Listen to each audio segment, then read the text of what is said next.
السلام علیکم میرے پیارے پیارے سامع بھائیوں اور میری پیاری پیاری سامع بہنوں. آج ہمارا موضوع ہے قرآن پاک کی ترتیب اور اس کا جمع ہونا.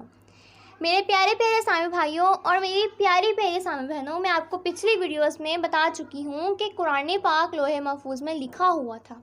قرآن کریم لوح محفوظ میں لکھا ہوا تھا، پھر وہاں سے پہلے آسمانوں پر لایا گیا، پھر وہاں سے 23 سال میں آہستہ آہستہ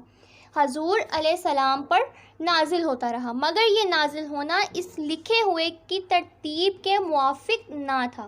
کیونکہ یہ نزول بندوں کی ضرورت کے مطابق ہوتا تھا. جس آیت کی ضرورت ہوتی وہی آ جاتی. مثلا اگر اول ہی سے شراب کے حرام ہونے کی آیتیں اتر آتی تو یقیناً عرب کے نئے مسلمانوں کو دشواری واقع ہوتی، کیونکہ وہاں عام طور پر شراب پی جاتی تھی. اس طرح سارے احکام کو سمجھ لو، لیکن چونکہ حضور صلی اللہ علیہ وسلم کی نگاہ پاک لوح محفوظ وغیرہ پر تھی، اس لیے آپ ہر آیت کے نزول کے وقت اس کو ترتیب سے جمع کرا دیتے تھے.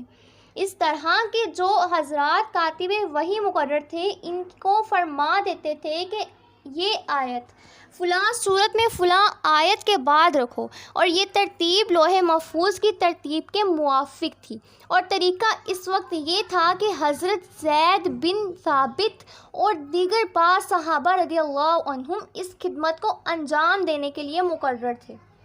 جس وقت جو آیت اترتی، حضور علیہ السلام کے حکم کے مطابق اونٹ کی ہڈیوں پر، کھجور کے پتوں پر اور مختلف کاغذوں وغیرہ پر لکھ لیتے تھے، اور یہ چیزیں متفرق طور پر لوگوں کے پاس رہی. لیکن ان حضرات کو زیادہ اعتماد حافظے پر تھا،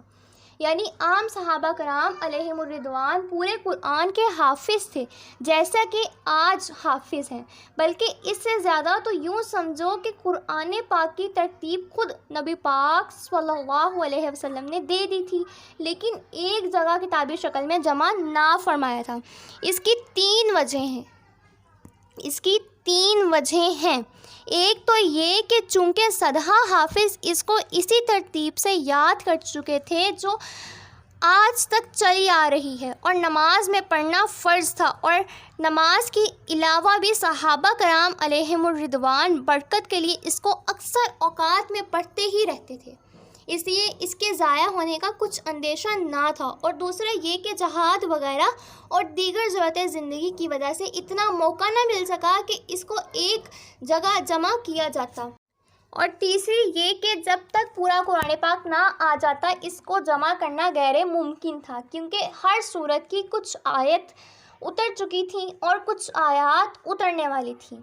اور حضور علیہ السلام کی وفات سے کچھ روز پہلے قرآن پاک کا نزول مکمل ہوا. غرض یہ کہ نبی پاک صلی اللہ علیہ وسلم کی زندگی پاک میں قرآن کریم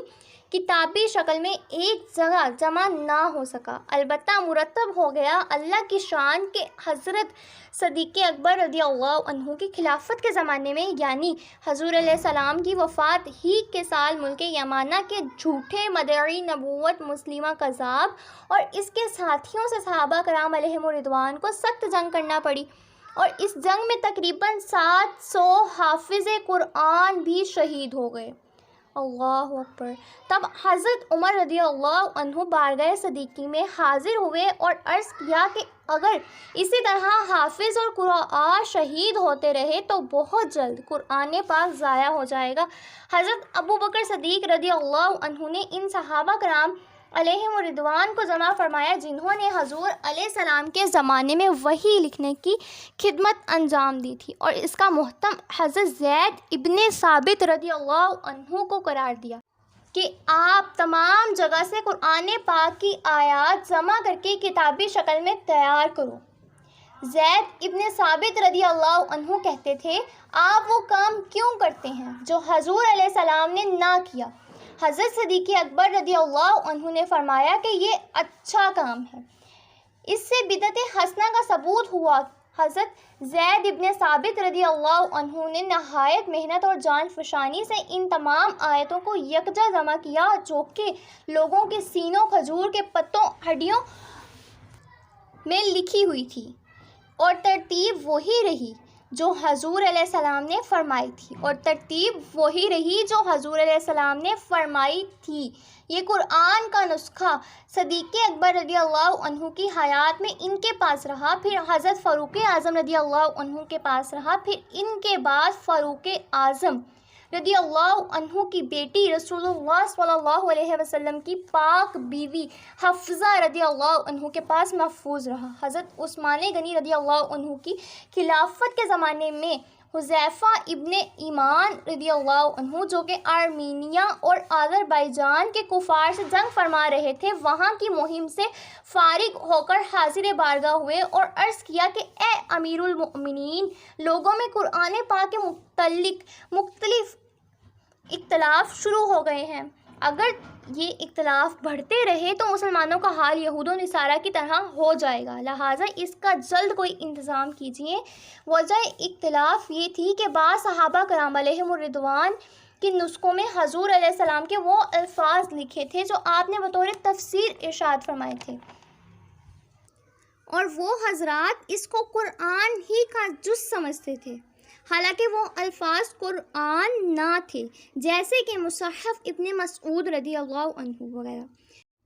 نیز ایک نسخہ تمام ملک کے مسلمانوں کے لیے اب کافی نہ تھا، نیز صحابہ کرام علیہم الرضوان کو جو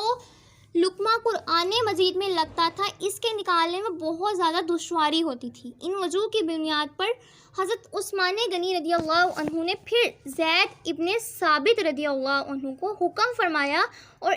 ان کی مدد کے لیے عبداللہ ابن زبیر اور سعید ابن عاص اور عبداللہ ابن حارث ابن حشام کو مقرر کیا۔ ان حضرات نے حضرت حفصہ رضی اللہ عنہ کے پاس سے پہلے جمع کیے ہوئے قرآن کو منگوایا، پھر اس کا مقابلہ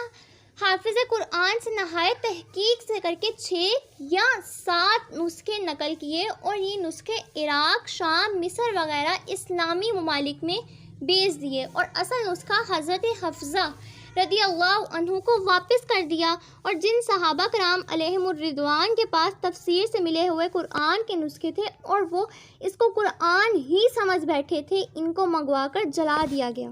کیونکہ ان نسخوں کا باقی رہنا آئندہ بڑے فتنوں کا دروازہ کھول دیتا کہ آئندہ لوگ اس کو قرآن ہی سمجھ بیٹھتے۔ الحمدللہ اب تک قرآن پاک اسی طرح بلا کم و کاست مسلمانوں میں چلا آ رہا ہے۔ میرے پیارے پیارے سامعین بھائیوں اور میری پیاری پیاری سامعین بہنوں، آپ لوگ سمجھ گئے ہوں گے کہ قرآن پاک کی ترتیب نزول قرآن کے مطابق ہو سکتی ہی نہیں تھی، کیونکہ موجودہ ترتیب لوح محفوظ کی ترتیب کے مطابق ہے اور قرآن پاک کا نزول ضرورت کے مطابق ہوا۔ اور یہ بھی سمجھ گئے ہوں گے کہ قرآن پاک کو ترتیب دینے والے خود رسول اللہ صلی اللہ علیہ وسلم ہیں، قرآن پاک کو ترتیب دینے والے نبی پاک صلی اللہ علیہ وسلم ہیں، لیکن اس کو کتابی شکل میں ترتیب دینے والے اولاً صدیق اکبر رضی اللہ عنہ اور دوسرے عثمان غنی رضی اللہ عنہ ہیں۔ اس لیے آپ کا لقب عثمان جامع القرآن ہوا۔ میرے پیارے پیارے سامع بھائیوں اور میری پیاری پیاری سامع بہنوں، صلح حدیبیہ کے موقع پر جب کہ صحابہ کرام علیہم الرضوان نے حضور علیہ السلام کے ہاتھ پر بیعت کی، جس بیعت کا نام بیعت رضوان ہے، اس میں حضرت عثمان غنی رضی اللہ عنہ موجود نہ تھے، کیونکہ ان کو حضور علیہ السلام کی طرف سے مکہ معظمہ بھیجا گیا تھا۔ تو حضور علیہ السلام نے اپنے بائیں ہاتھ کی طرف اشارہ کر کے فرمایا کہ یہ عثمان کا ہاتھ ہے، اور خود ان کی طرف سے بیعت فرمائی۔ تو حضور علیہ السلام کا ہاتھ گویا حضرت عثمان غنی رضی اللہ عنہ کا ہاتھ ہوا، اور حق تعالی نے حضور علیہ السلام کے ہاتھ کو اپنا ہاتھ فرمایا، تو گویا اس واسطے سے عثمان غنی کا ہاتھ اللہ کا ہاتھ ہے، اور قرآن کریم اللہ کا کلام ہے، تو یوں کہ کلام اللہ ید اللہ نے جمع فرمایا، اس لیے عثمان غنی کو جمع قرآن کے لیے منتخب فرمایا گیا۔ سبحان اللہ۔ میرے پیارے پیارے سامع بھائیوں اور میری پیاری پیاری سامع بہنوں، امید کرتی ہوں آپ کو میری ویڈیو پسند آئی ہوگی، آپ نے لائک، شیئر اور سبسکرائب ضرور کیا ہوگا۔ مزید اسلامی ویڈیوز دیکھنے کے لیے میرے چینل کے ساتھ وابستہ رہیں۔ فی امان اللہ۔ اللہ حافظ۔